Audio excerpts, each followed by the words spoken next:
Existe uma força que nos faz paralisar, que nos bloqueia, que nos impede. E essa força é chamada medo. Não podemos deixar que essa força nos domine. Por isso vou te mostrar 7 passos que precisamos dar para vencê-la. Antes de prosseguir, peço que expresse seu apoio deixando o seu like. E se junte a esta comunidade inspiradora clicando no botão de inscrição. Agradeço pelo apoio e por impulsionar esse trabalho. Que Deus o abençoe. Então a primeira pergunta que eu devo fazer é: do que eu tenho medo?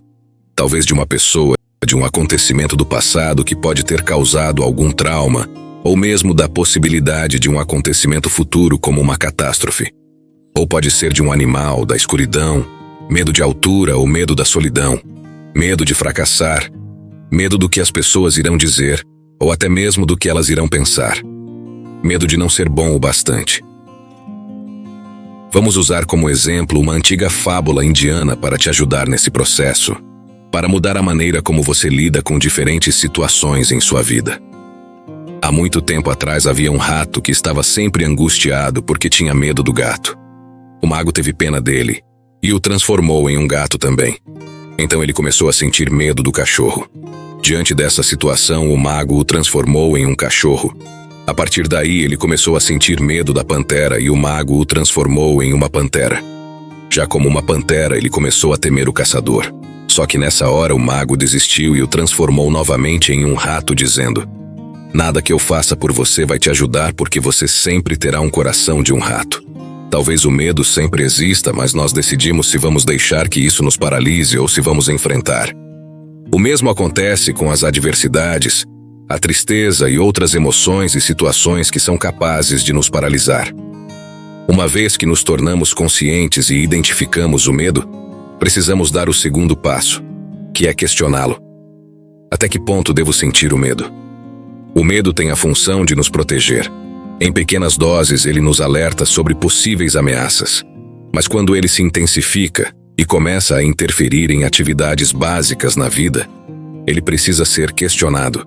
Aquele medo que nos protegia, que era saudável, passa a ser patológico e é isso que temos que identificar, para que tenhamos domínio sobre ele. Dê o terceiro passo buscando inspiração em você mesmo, na sua história. Quantos medos você já superou? E quantas vezes você se paralisou por tantas situações que depois você percebeu o quanto aquilo não fazia sentido? Em quarto lugar, caminhe para um propósito. Quando sabemos onde queremos chegar, onde queremos estar, olhamos para o alvo e não para as circunstâncias. O medo não é importante. Importante é o nosso propósito. E para alcançarmos esse propósito, daremos mais um passo. Agora, no quinto passo, temos que nos planejar. Não tem como alcançarmos um objetivo sem planejamento. Com os objetivos traçados e planejados, precisamos nos tranquilizar. Ter a certeza de que vamos superar essa situação, essa fase, e vamos vencer após estarmos tranquilos e confiantes. O último passo é entrarmos em ação com um ato de fé, de coragem e de determinação para realizarmos os nossos sonhos. Ninguém pode mudar sem pretender a mudança.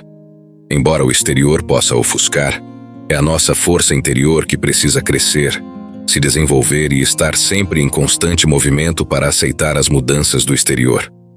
Juntamente com isso, devemos nos aceitar como o que somos, seres imperfeitos que devem permanecer autoconscientes, pois nem sempre permanecemos como uma pantera. Podemos voltar e lembrar que no fundo começamos como pequenos ratos. Lembre-se de que todas as pessoas que você admira, aquelas que você considera bem-sucedidas e aquelas que parecem perfeitas, têm momentos em que sentem tanto medo quanto você. Tenha em mente que o medo pode te motivar ou te parar, e que mesmo aterrorizado você pode sair da situação atual e deixar de ser o rato para se tornar o que deseja.